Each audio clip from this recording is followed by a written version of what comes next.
Hello बच्चों, आज बहुत ही इंपॉर्टेंट चैप्टर केमिकल काइनेटिक्स लेकर के आया। केमिकल काइनेटिक्स का फर्स्ट लेक्चर, और ये चैप्टर बहुत ही इंपॉर्टेंट है आपके बोर्ड के लिए और कंपटीशन जेईई नीट हर एग्जाम के लिए इसके क्वेश्चन भर देते हैं। तो आज हम इसी चैप्टर की बात करेंगे, केमिकल काइनेटिक्स। तो आप लोग पेन कॉपी निकाल लीजिए और साथ में आपको नोट्स बनाते चलिए। बहुत ही इंटरेस्टिंग, बहुत ही बढ़िया टॉपिक ये है, आपको बहुत ही पढ़ने में अच्छा फील होगा। तो चलिए हम स्टार्ट करते हैं केमिकल काइनेटिक्स। तो पहले तो हम लोग ये समझें कि केमिकल काइनेटिक्स है क्या। याद रखिए, फिजिकल केमिस्ट्री की ब्रांच है, फिजिकल केमिस्ट्री की ब्रांच है जो रिएक्शन रेट को डिटरमाइन करे, जो रिएक्शन रेट के बारे में हमें समझाए और उस रिएक्शन रेट पे कौन कौन से फैक्टर इफेक्ट डालते हैं वो चीज हमें समझाए, और हमें ये भी बताए रिएक्शन मैकेनिज्म जो रिएक्शन रेट पे बेस्ड है। तो इस तरीके से केमिकल काइनेटिक्स हमें तीन चीजों को सिखाएगी। कौन? Rate of reaction, factor which affect the rate of reaction, और तीसरा है जिसे बोलेंगे रिएक्शन मैकेनिज्म। तो बड़ी सिंपल से डेफिनेशन एक लाइन के लिए हम लिखे देते हैं। आप कहेंगे chemical kinetics, chemical kinetics, chemical kinetics is the branch of physical chemistry, branch of physical chemistry, physical chemistry which deals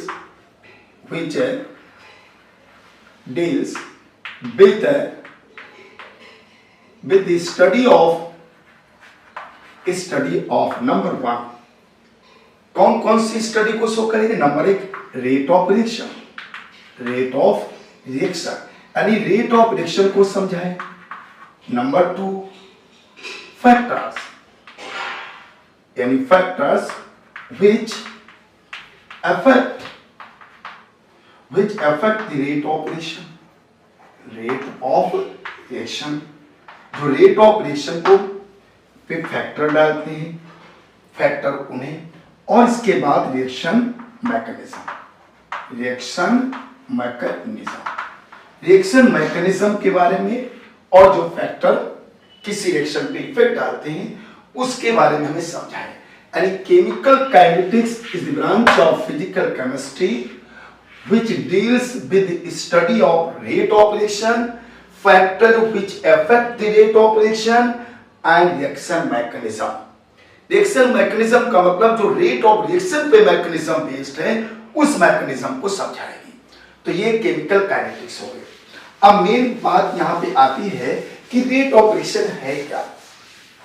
rate of reaction को हम कैसे एक्सप्रेस करें, किसी रिएक्शन के रेट ऑफ रिएक्शन को कैसे समझाएं।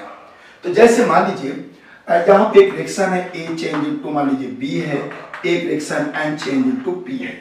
मान लीजिए इसका आपने 10 मोल पर लीटर आपने कंसंट्रेशन ले लिया।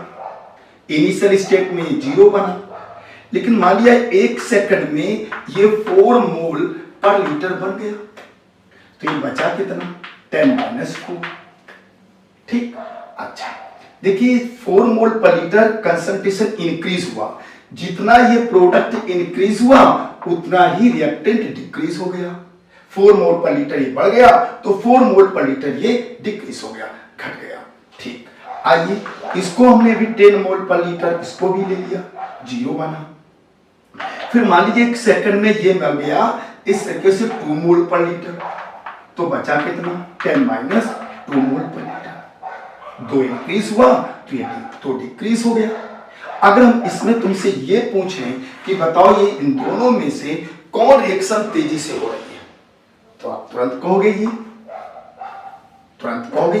क्योंकि 1 सेकंड में 4 मोल पर लीटर बन रहा है, यहाँ 1 सेकंड में 2 मोल पर लीटर बन रहा है, तो ये रिएक्शन ज्यादा तेजी से हो रही है। इसका मतलब क्या हो गया? इसका मतलब ये हो गया कि रेट ऑफ रिएक्शन हम कंसंट्रेशन के रिस्पेक्ट में निकालेंगे। यानी रेट ऑफ रिएक्शन है क्या? Change in concentration with respect to time, यानी पर सेकंड में कंसंट्रेशन कितना चेंज हो रहा है। अगर पर सेकंड में कंसंट्रेशन जिसका जितना ज्यादा चेंज होगा वो रेट ऑफ रिएक्शन उतनी ही ज्यादा फास्ट होगी। तो कुल मिलाकर हमने इस क्वेश्चन से ये समझ गए कि रेट ऑफ रिएक्शन को जो है हम कंसंट्रेशन के टर्म में रिप्रेजेंट करेंगे। तो देखिए इस तरीके से कंसंट्रेशन को हम रेट ऑफ रिएक्शन को किस तरीके से डिफाइन कर रहे हैं। यहां पे रेट ऑफ रिएक्शन, क्या रेट ऑफ रिएक्शन को शॉर्टकट में ROR से हम लोग रिप्रेजेंट कर देते हैं, रेट ऑफ रिएक्शन ROR। तो कहेंगे the change in concentration,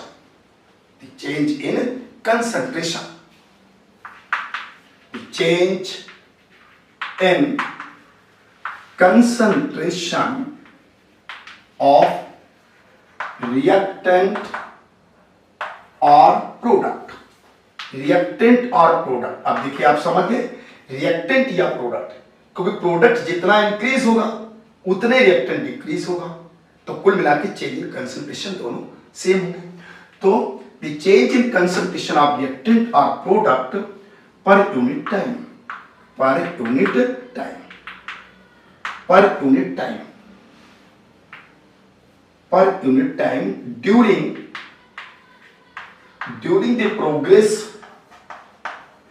the progress of reaction under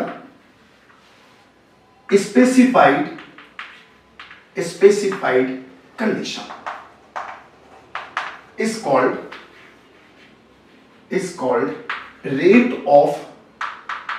rate of reaction। ये देखिए ये डेफिनेशन आपकी हो गई, यानी the change in concentration of reactant or product per unit time during the progress of reaction under specified condition is called rate of reaction। यानी specified condition है, reaction हो रही है, तो उस समय पर सेकंड जो change in concentration of reactant या प्रोडक्ट होगा उसी को हम लोग रेट ऑफ रिएक्शन बोलेंगे। इसका मतलब हम लिख सकते हैं rate of reaction is equal to change in concentration of reactant या फिर हम इसको प्रोडक्ट बोलेंगे और अपॉन हो जाएगा यहां पे टाइम, अपॉन टाइम। टाइम को हम लोग सेकंड में जनरली यूज करते हैं, टाइम इन सेकंड। अब देखिए इसी जगह अगर हम यूनिट कहें आपसे कि रेट ऑफ रिएक्शन की यूनिट क्या होगी, तो इस फार्मूले से रेट ऑफ रिएक्शन की यूनिट निकाल लीजिए। तो रेट देखिए change in concentration of reactant or product, तो कंसंट्रेशन की यूनिट हम लोग जानते हैं मोल पर लीटर होता है, क्या होगा मोल पर लीटर, और टाइम को हम लोग जनरली सेकंड में यूज करते हैं। तो बताइए आप इसे निकालोगे तो क्या आ जाएगा, मोल लीटर इनवर्स और सेकंड इनवर्स। तो ये बहुत ही इंपॉर्टेंट चीज निकल करके आ गई कि रेट ऑफ रिएक्शन को हम लोग जो उसकी यूनिट होगी वो मोल लीटर इनवर्स और सेकंड इनवर्स में हम लोग रिप्रेजेंट करेंगे।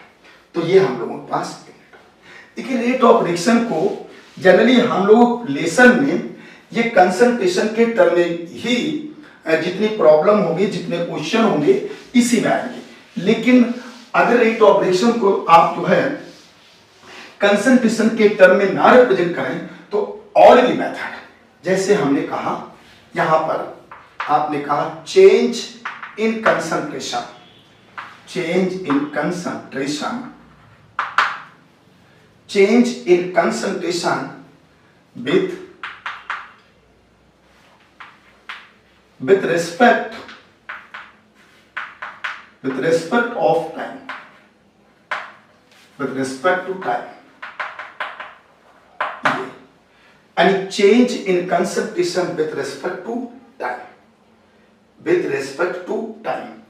ये अगर रेट हम देखते हैं ROR तो आता है delta C upon delta T, change in concentration upon time.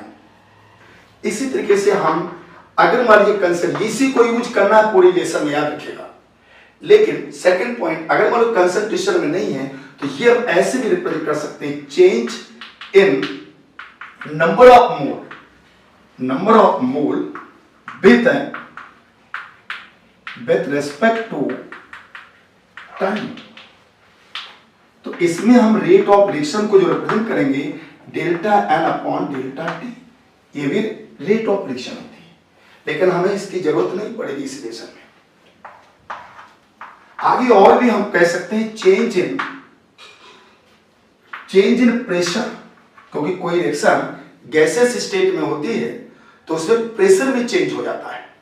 तो change in pressure with respect to time, ये भी हमारा रेट ऑफ रिएक्शन है, और हम delta P upon delta T में रेट ऑफ रिएक्शन को रिप्रेजेंट कर सकते हैं। और लास्ट है change in volume with respect to time. तो यहां पे rate of reaction delta B upon delta T, लेकिन याद रखिए हम लोगों को यूज इस रिएक्शन में यही होगा, यही फर्स्ट मेथड। ये मैंने आपको बता दिया कि rate of reaction with respect to time में change in mole, change in pressure, change in volume और चेंज इन कंसंट्रेशन की पूरी कहानी आप समझ चुके हो। लेकिन ये भी रेट ऑफ रिएक्शन है, लेकिन ये हम लोगों को लेसन में कहीं पे इसकी जरूरत नहीं पड़ेगी।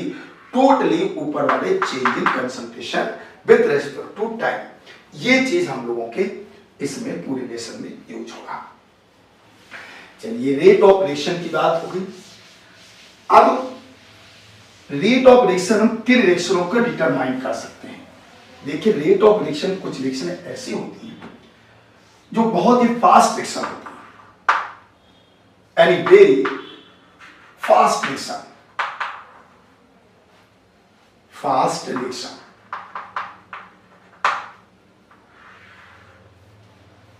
जैसे आयनिक रिएक्शन है, जितनी भी आयनिक रिएक्शन होती हैं,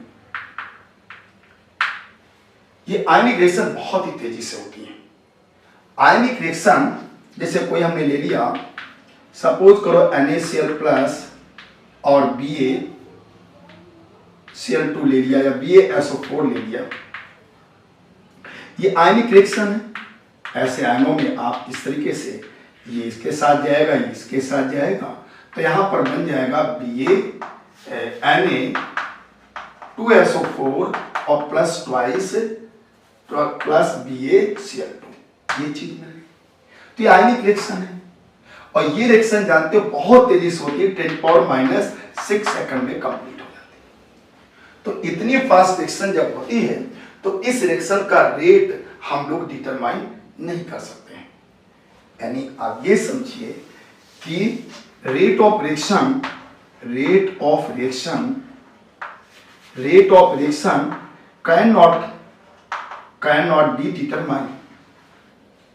cannot be determined, हम इसको रेट ऑफ रिएक्शन को डिटरमाइन नहीं कर सकते, क्योंकि बहुत फास्ट रिएक्शन होती है, तो इसके हम रेट ऑफ रिएक्शन को नहीं निकाल सकते, क्योंकि इतनी तेजी से हो जाती है, तो रेट ऑफ रिएक्शन कहां से डिटरमाइन कर पाओगे। और ना ही रेट ऑफ रिएक्शन आप डिटरमाइन कर पाएंगे जो वेरी स्लो रिएक्शन होती है, तो हम इस रिएक्शन के रेट नहीं निकाल सकते हैं, और ना ही हम इसके निकाल सकते हैं जो बहुत ही स्लो रिएक्शन होती है, यानी स्लो रिएक्शन।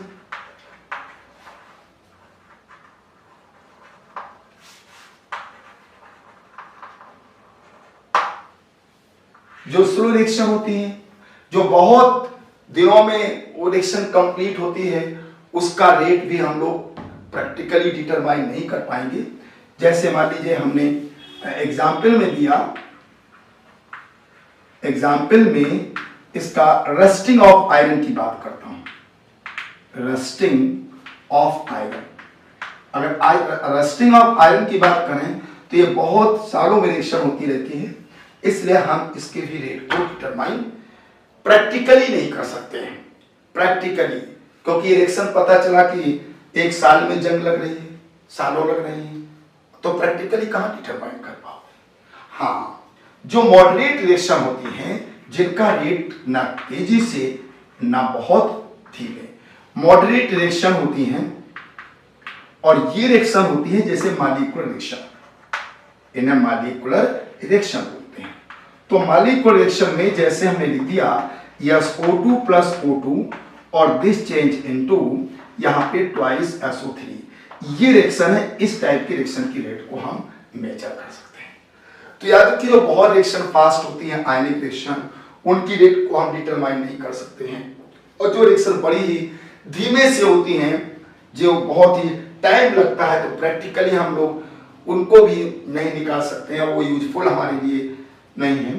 और जो मॉडरेट होती है, जो मॉलिक्यूलर रिएक्शन होती है, तो उन रिएक्शन के रेट को हम लोग डिटरमाइन करते हैं।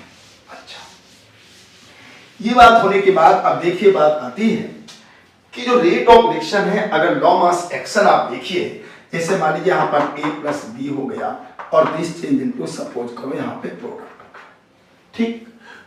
तो according to law of mass action, law of mass action की बात करें तो यहाँ पे रेट ऑफ जो रिएक्शन होगी ये proportional to concentration of A and concentration of B, ये रेट ऑफ रिएक्शन होगी। इसका मतलब जो रेट ऑफ रिएक्शन है वो रिएक्टेंट के कंसंट्रेशन पे डिपेंड है, डायरेक्टली प्रोपोर्शनल टू है।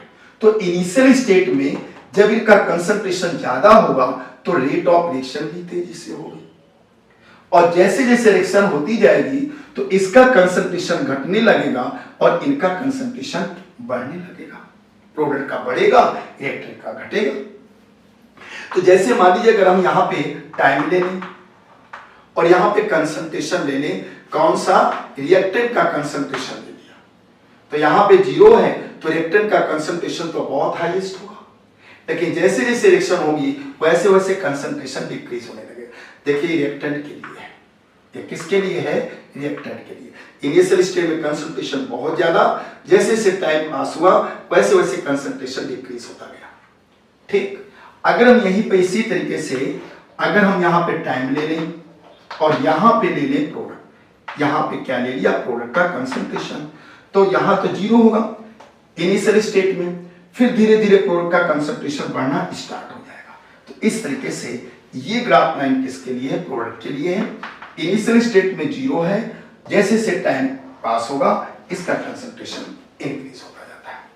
तो किसी भी रिएक्शन में रिएक्टेंट का कंसंट्रेशन डिक्रीज होता है, प्रोडक्ट का कंसंट्रेशन इंक्रीज होता है। इनिशियल स्टेट में रिएक्टेंट का कंसंट्रेशन बहुत ज्यादा होता है, इसलिए रिएक्शन रेट बहुत तेजी से होती है, और जैसे जैसे टाइम पास होता जाता है तो रिएक्शन रेट धीमी होती जाती है। तो इसका मतलब एक प्रॉब्लम यहाँ पर फिर आ गई। क्या प्रॉब्लम आ गई, प्रॉब्लम ये आ गई कि रेट ऑफ रिएक्शन तो यूनिफॉर्म हो नहीं सकता, रेट ऑफ रिएक्शन तो लगातार चेंज होगा, क्योंकि देखिए यहां तो कंसंट्रेशन लगातार चेंज होता जा रहा है, तो रेट ऑफ रिएक्शन भी लगातार चेंज होगी, यहां भी रेट ऑफ रिएक्शन लगातार चेंज होगी। तो जब लगातार चेंज होगी तो रेट ऑफ रिएक्शन को फिर हम निकालें कैसे, प्रॉब्लम तो ये आ गई कि रेट ऑफ रिएक्शन को हम किस तरीके से मेजर करेंगे। तो याद रखिए यहीं पे रेट ऑफ रिएक्शन को 2 पार्ट्स में डिवाइड किया गया, कौन सा, एक एवरेज रेट ऑफ रिएक्शन और दूसरा है इंस्टेंटेनियस रेट ऑफ रिएक्शन। तो ये कहानी आपको समझ में आ गई। अब हम आपको बताएंगे कि भाई एवरेज रेट ऑफ रिएक्शन क्या है। देखिए एवरेज रेट ऑफ रिएक्शन, तो देखिए एवरेज रेट ऑफ रिएक्शन क्या है, average rate of reaction, average rate of reaction. जैसे मान लीजिए हमने आपसे कहा ये एक ग्राफ बना दिया, यहां पे टाइम ले लिया, सेकंड में ले लिया टाइम, और यहां पे कंसंट्रेशन ले लिया, किसका, रिएक्टेंट का कंसंट्रेशन, और इस तरीके से ये ग्राफ बना दिया, ठीक।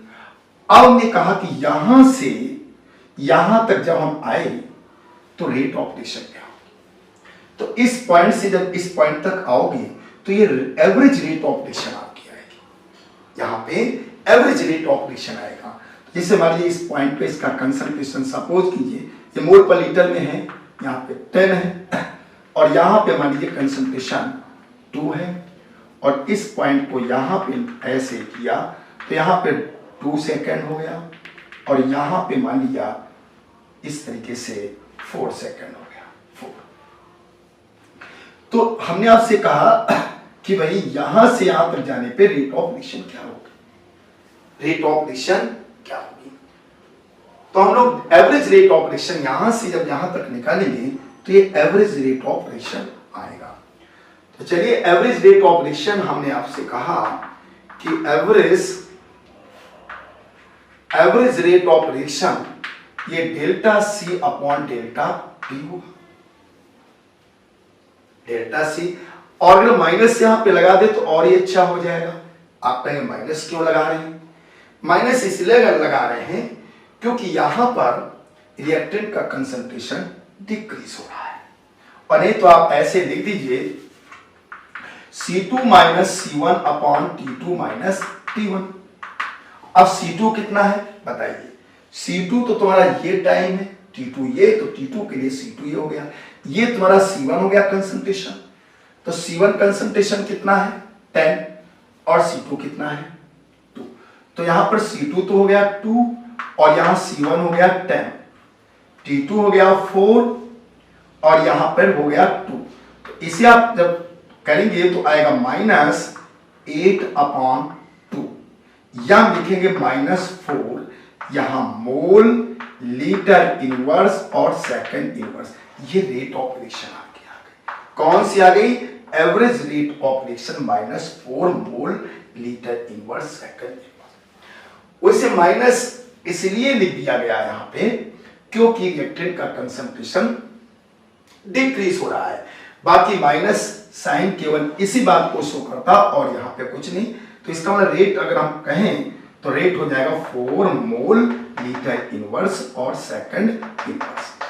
माइनस साइन केवल एक चीज को इंडिकेट करता है कि भाई कंसंट्रेशन डिक्रीज हो रहा है। प्रोडक्ट के लिए करोगे तो इंक्रीज होगा तो वहां पर प्लस साइन आ जाएगा। जैसे इसी क्वेश्चन को अगर हम प्रोडक्ट के लिए बनाएं तो देखिए यहां पर ऐसे ग्राफ जाएगा। ये देखिए मान लीजिए यहां पे कितना है, ये आपका 2 हो गया, यहां पर मान लीजिए ये कितना था इसमें 2 और यहां पे ये देखिए ये सपोज कीजिए 4 हो गया, यहां पे 10। ये हमने प्रोडक्ट से लिया, यही ग्राफ है।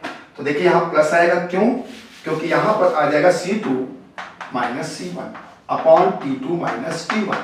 तो C2 कितना होगा ये देखिए कितना 10 माइनस C1 कितना है 2 अपॉन T2 4 और यहाँ पे 2। तो यहाँ पे 8 अपॉन 2 अर्थात यहाँ पे 4 आ गया। तो देखिए प्लस में है। प्लस में क्यों आया? क्योंकि कंसंट्रेशन इंक्रीज हो रहा है। लेकिन रेट ऑफ रिएक्शन को हम प्लस माइनस में शो नहीं करेंगे। रेट ऑफ रिएक्शन यहाँ पे आपका जो आया वो आया 4 मोल लीटर इनवर्स और सेकंड इनवर्स हो गया।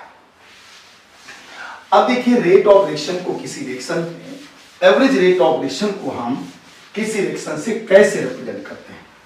जैसे हमने एक रिएक्शन लिखा N2 plus thrice H2 change into twice NH3।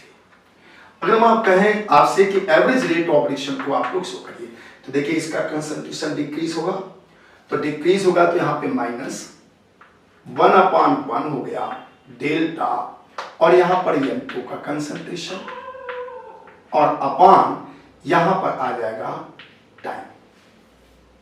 This equal to यहां देखिए 3 मोल, तो माइनस, और ये रिएक्टेंट है तो कंसंट्रेशन डिक्रीज होगा तो -1/3 हुआ और डी डेल्टा और यहां पे H2 अपॉन यहां पर आ जाएगा टाइम। दिस इक्वल टू ये कंसंट्रेशन प्रोडक्ट है तो ये इंक्रीज होगा इसलिए +1/2 डेल्टा और यहां पर NH3 और अपान हो जाएगा डेल्टा टी। तो इस तरीके से ये एवरेज रेट ऑफ रिएक्शन को हम इस रेट से रिप्रेजेंट कर सकते हैं, यानी जितने मोल होते हैं तो हम उससे डिवाइड करते हैं। जैसे 1 है तो 1/1, 3 1/3, 2 तो 1/2, क्योंकि 1 मोल के लिए रेट ऑफ रिएक्शन हमें रिप्रेजेंट करना है। जैसे यहां पे हमने एक रिएक्शन लिखा, सपोज कीजिए कि 2A plus 3B change into 4c plus 2t। इस तरीके से हमने रिएक्शन लिखा। हमने कहा रेट ऑफ रिएक्शन को, एवरेज रेट ऑफ रिएक्शन को रिप्रेजेंट करें तो यहां पे क्या आएगा, -1/2 डेल्टा ए अपान हो जाएगा delta T. This equal to -1/3 हो जाएगा delta average rate of reaction को हम ऐसे रिप्रेजेंट कर रहे हैं। यहां देखिए आ जाएगा, इंक्रीज होगा तो +1/4 और यहां delta C upon delta T.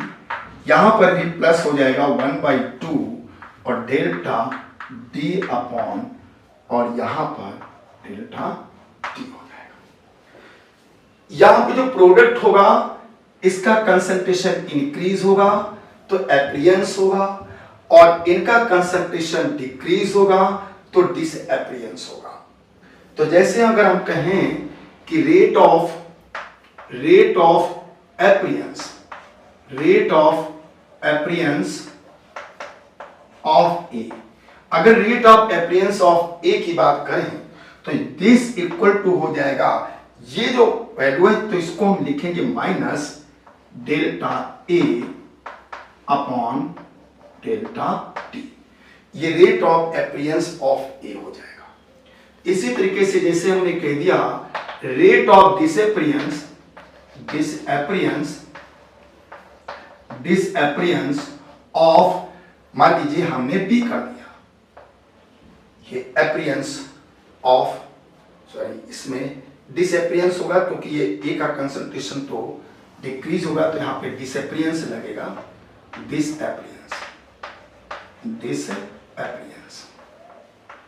डिसएप्रियंस of ए। यहां पे भी डिसएप्रियंस ऑफ बी, तो this equal to minus delta और बी अपान हो जाएगा डेल्टा टी।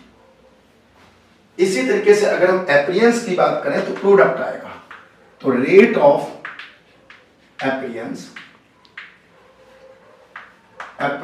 ऑफ, मान लीजिए सी कर दिया तो दिस इक्वल टू यहां प्लस आ जाएगा delta C upon delta T. मतलब ये जो स्टिकोमेट्रिक ये वैल्यू होती है इसको हम रेट ऑफ एप्रियंस और डिसएप्रियंस में यूज नहीं करते हैं, ठीक है। तो इस तरीके से ये हम किसी भी रिएक्शन में रिप्रेजेंट कर सकते हैं और इसी पर बेस्ड न्यूमेरिकल को लगा सकते हैं। तो कुछ न्यूमेरिकल इस प्रॉब्लम पे बताएंगे। ओके, तो देखिए ये हमने एक क्वेश्चन आपके सामने रखा कि N2 plus thrice H2 change into twice NH3, rate of formation या appearance of NH3 is 2 into 10 power minus 4 mole liter inverse second inverse है। तो आपको फाइंड आउट करना है ROR, रेट ऑपरेशन, और यहां पे डिसअपियरेंस ऑफ नाइट्रोजन, यानी disappearance of nitrogen and hydrogen find out करना है। तो चलिए एवरेज रेट ऑपरेशन हम इससे लिखेंगे। रेट ऑपरेशन हमारे पास आएगा, बताइए क्या, -1 मोल है तो -1/1 डी और डेल्टा N2 का कंसंट्रेशन अपॉन डेल्टा टी हो गया। दिस इक्वल टू यहां पर आ जाएगा -1/3 डेल्टा H2 और अपॉन डेल्टा टी, और यहां पे प्लस में आएगा 1/2 और डेल्टा यहां पर हम लिखेंगे NH3 और अपान हो जाएगा डेल्टा टी। इस तरीके से ये हम लोगों ने रिलेशनशिप को नोट कर लिया, ठीक। अब गिवन क्या है, गिवन है यहां पर रेट ऑफ फॉर्मेशन, देखिए बन रहा है तो रेट ऑफ फॉर्मेशन कह सकते हो, या हम इसी को अपीयरेंस ऑफ NH3 क्या कह सकते हैं, अपीयरेंस ऑफ NH3। तो जो यहां अपीयरेंस है ऑफ NH3, तो ये दिया हुआ है अपीयरेंस ऑफ NH3, ये हो जाएगा यहां plus DNH3 delta NH3 upon यहां पर डेल्टा T। ये गिवन है कितना 4 into 2 into 10 to the power minus 4। ये चीज दी हुई है, यहां पर ये दिया हुआ है, ठीक। और हमें क्या निकालना, रेट तो बताइए ROR क्या हो जाएगा, ROR दिस इक्वल टू, इसके इक्वल है, इसके इक्वल है, इसके इक्वल है, तो हम यहां लिख सकते हैं 1/2 यहां पे डेल्टा NH3 और अपॉन यहां पे डेल्टा T। ये वैल्यू आपको दी हुई है, रेट ऑफ फॉर्मेशन या अपीयरेंस ऑफ NH3। तो यहां पे 1/2 और ये वैल्यू 2 इंटू 10 पावर माइनस 4, तो इसका मतलब 1 into 10 power minus 4 mole inverse और इसके बाद सेकंड इनवर्स। एक आंसर आपको मिल गया, यहां पे रेट ऑपरेशन आपने निकाल लिया। अच्छा, दूसरा दिया है रेट, यहां rate of this appearance of N2 ion hydrogen, इनके लिए करना है। तो इनके लिए देखिए क्या किस तरीके से क्या करेंगे, यहां पर N2 का केस करना है, तो -1/1 और डेल्टा N2 अपान हो जाएगा delta T, this equal to 1/2 दिया है, प्लस में ये प्लस माइनस केवल साइन को रिप्रेजेंट करते हैं और इनसे कोई विशेष मतलब नहीं है, यहां पर डेल्टा T। तो बताइए 1/2 हो गया, ठीक। और ये रेट ऑफ फॉर्मेशन या rate of appearance of NH3 दिया है 2 इंटू 10 पावर माइनस 4, तो इसका भी आंसर यही आया इस तरीके से -4, और यहां पर आ गया मोल, लीटर इनवर्स और सेकंड इनवर्स। ये हो गया ये नाइट्रोजन का केस, यही आपका है डिसअपीयरेंस ऑफ नाइट्रोजन।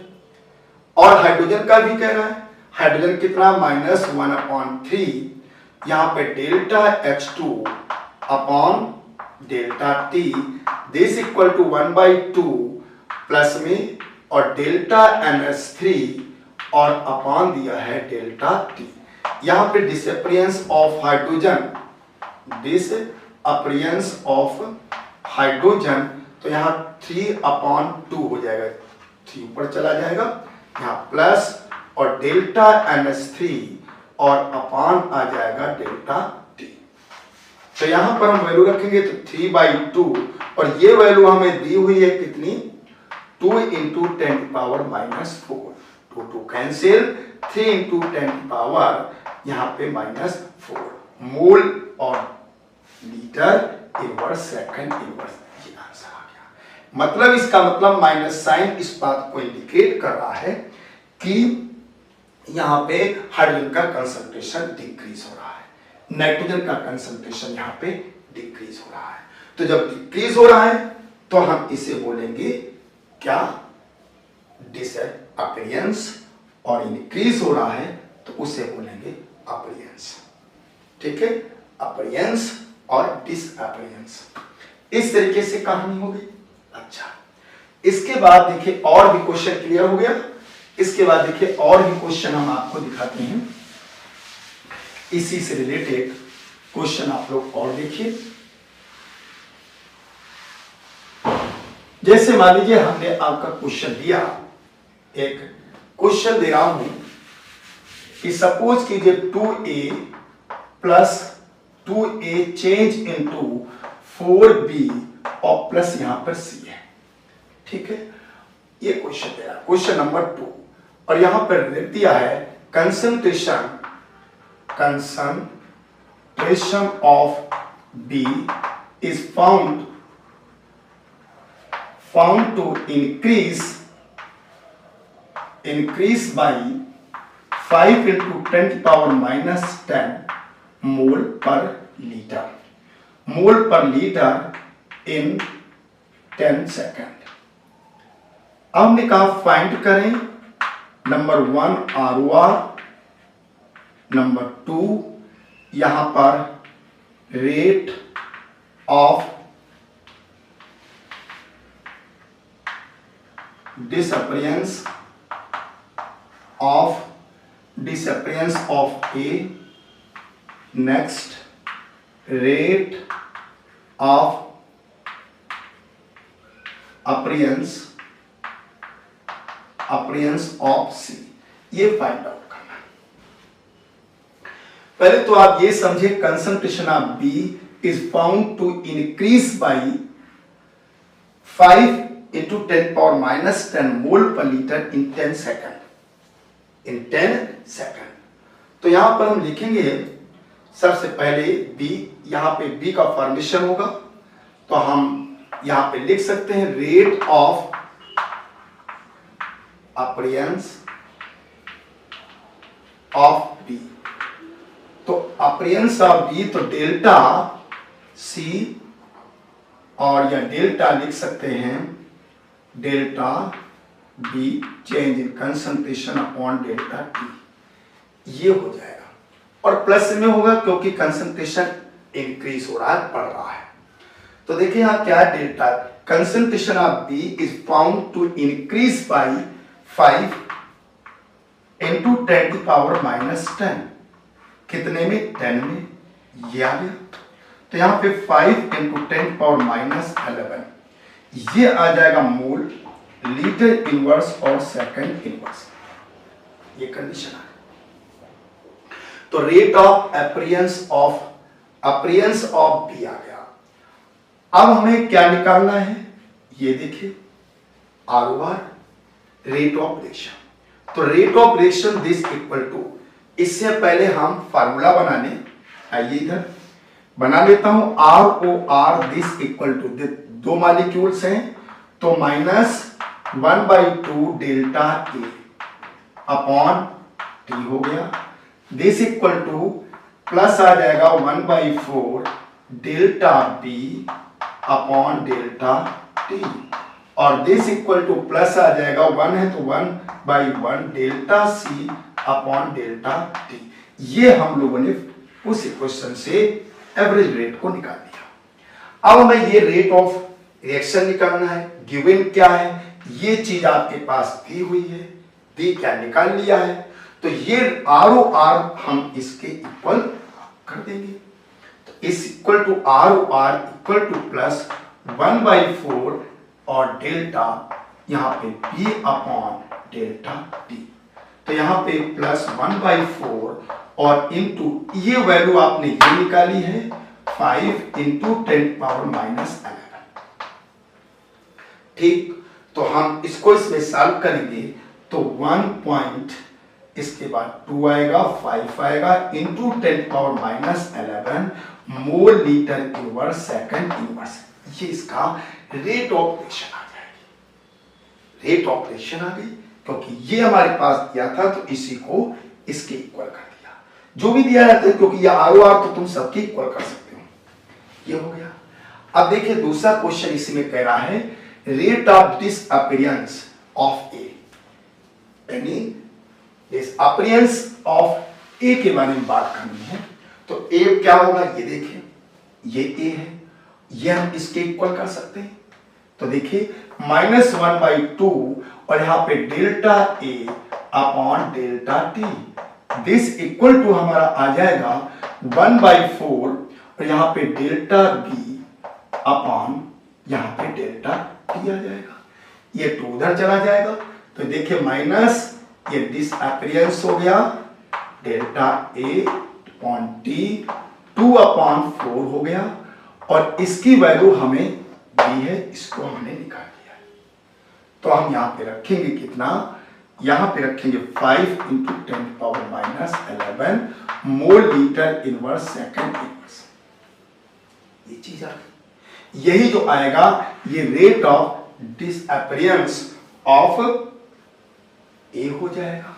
इसी प्रकार से देखिए रेट ऑफ अपीयरेंस ऑफ, यहां पे अपीयरेंस ऑफ C दिया है तो C के लिए क्या लिखोगे, अपीयरेंस है तो यहां पे plus 1/1 delta C upon delta T, this equal to हो जाएगा, वही B के इक्वल कर देते हैं क्या, 1/4 इंटू डेल्टा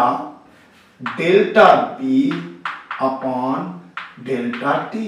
तो 1/4 इंटू ये वैल्यू हमको पता है 5 इंटू 10⁻⁻, कितना था 11। तो यहां पर ये आपका mole litre inverse second inverse आ गया। एक क्वेश्चन हम आप लोगों को दे रहे हैं, इस क्वेश्चन को आपको करना है, इसे आपको घर में करना है। ये देखिए,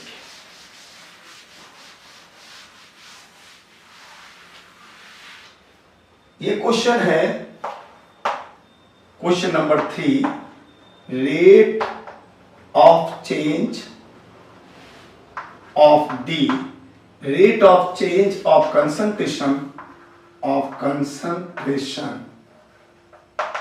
of D at a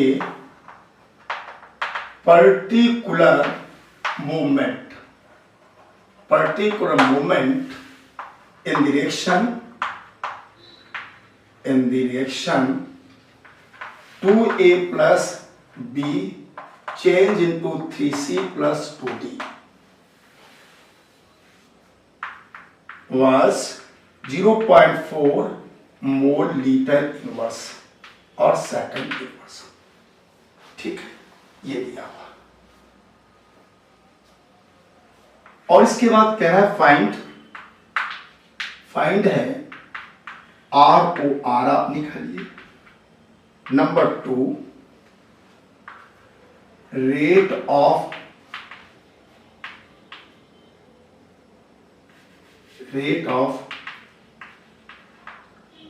appearance of D, rate of appearance of C, और rate of disappearance of A and B, सब आप लोग फाइंड आउट करें। ये क्वेश्चन आप लोगों को करना है। तो ये देखिए क्या दिया है, the rate of change of concentration of D at a particular moment in the reaction, ये दिया है ये। तो ये देखिए mole litre inverse second inverse, कुल मिला के इसमें जो आपका दिया हुआ है वो दिया है delta D upon delta T, यही तो दिया, रेट दिया है, रेट ऑफ फॉर्मेशन समझ लीजिए, वही rate of change of concentration, यानी कुल मिला के जितना था कितना बढ़ गया, तो यहां आपका 0.4 आ गया। मोल लीटर इनवर्स सेकंड इनवर्स यही दिया, ये चीज दी हुई।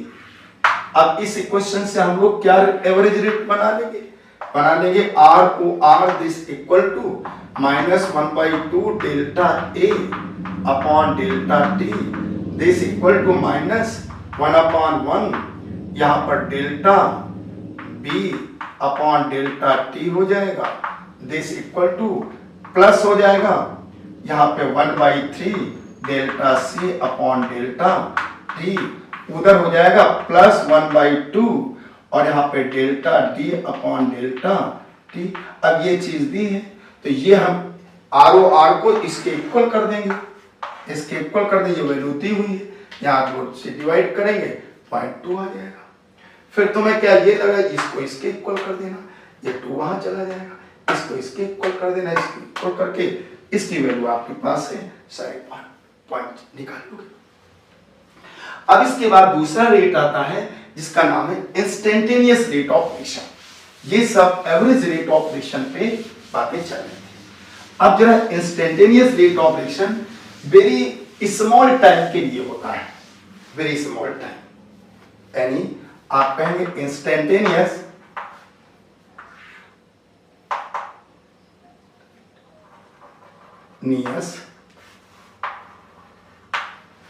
रेट ऑफ रिएक्शन, वही आर कर देता। इंस्टेंटेनियस रेट ऑफ रिएक्शन जैसे मान लीजिए A + 2B change into C किया, तो यहाँ पे इंस्टेंटेनियस रेट ऑफ रिएक्शन को हम लोग क्या करेंगे -1/1 D, क्योंकि small change in concentration upon small change in time, ये D आ जाएगा, और this equal to -1/2 d B आ जाएगा अपॉन dt हो जाएगा, स्मॉल चेंज। या यहाँ पे +1/1 हो जाएगा और यहाँ पे हो जाएगा dc/dt हो जाएगा। देखिए स्मॉल। और इंस्टेंटेनियस का मतलब होता है किसी पॉइंट पे, जैसे मान लीजिए बात वही है, केवल यहाँ स्मॉल टाइम के लिए है। इसका मतलब ये है, जैसे मान लीजिए यहां पर ये और यहां पर हमने ये दे दिया इस तरीके से, हमने कहा इस पॉइंट पे आप रेट ऑफ ऑपरेशन बताओ, ये इंस्टेंटेनियस है, इस पॉइंट पे बताएं। तो हम क्या करेंगे, इसी पॉइंट से ऐसे टेंजेंट खींचेंगे, एक टेंजेंट खींच देंगे और यहां एंगल मान लीजिए कि 45 है, ये एंगल हम लोग लेंगे, ये आपका 135 डिग्री आ जाएगा। ये टेंजेंट आपने खींची, यहां पे टाइम ले लिया, मान लीजिए रिएक्शन सपोज करो N2 plus thrice H2 change into twice NH3 था, और यहां पर आपका कंसंट्रेशन दिया हुआ है, हाइड्रोजन का मान लीजिए कंसंट्रेशन इसमें दिया हुआ, सपोज कीजिए कंसंट्रेशन ऑफ हाइड्रोजन। तो आप क्या करेंगे, यहां पे जो ये कंसंट्रेशन होगा dH2/dt, ये इस स्लोप के इक्वल होगा, जो स्लोप होगा, और ये स्लोप आपका होगा किसका, ये हो जाएगा tan थीटा, और ये tan थीटा इधर वाला लिया जाएगा, ये वाला नहीं, इधर वाला स्लोप लिया जाएगा, इधर ये वाला, तो ये इक्वल टू हमारा हो गया tan 135 और 135 की वैल्यू जो होती है ये आपकी -1, तो हमारे पास वैल्यू निकल करके आ गई dH2/dt this equal to -1 mole litre inverse second inverse. अब जरा इसमें हम रेट लिख लेता हूं, R और R क्या हो जाएगा, R और R हो जाएगा -1/1 dNH2/dt, यहां पे -1/3 dH2/dt दिस इक्वल टू +1/2 यहां पे dNH3/dt आ गया। अब इसी क्वेश्चन में हम आपसे पूछ देते हैं कि फाइंड आउट करिए क्या ROR, नंबर 2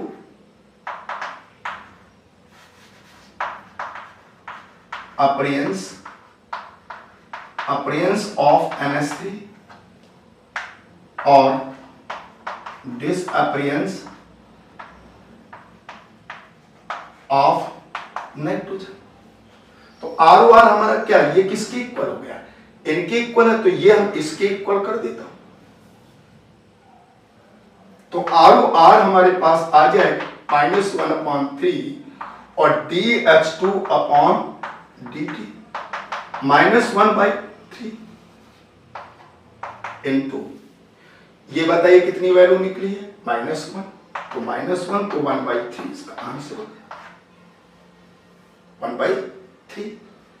अब दूसरा क्वेश्चन है रेट ऑफ अपीयरेंस, ये सब आपका रेट ऑफ दिया है अपीयरेंस ऑफ NH3, तो NH3 किसके इक्वल होगा, इसके, यानी 1/2 dNH3/dt, ये इसके इक्वल कर देता हूं, दिस इक्वल टू -1/3 और dH2/dt, ये 2 आपका उधर चला गया, तो dNH3 हो जाएगा /dt दिस इक्वल टू 2/3, इसकी वैल्यू -1 आपने निकाली, ये -1, ये वैल्यू देखिए -1 निकाली, तो यहां -1 रखेंगे तो इसका मतलब 2/3 आ जाएगा।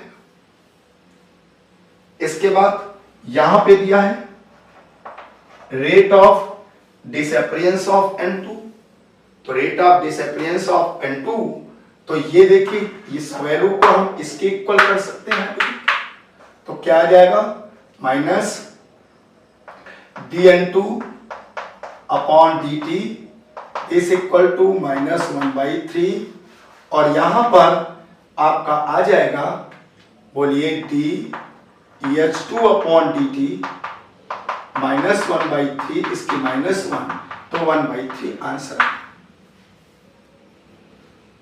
तो इस तरीके से यहां पे हम टेंजेंट खींच करके किसी के इंस्टेंटेनियस रेट ऑफ मोशन को डिटरमाइन करते हैं।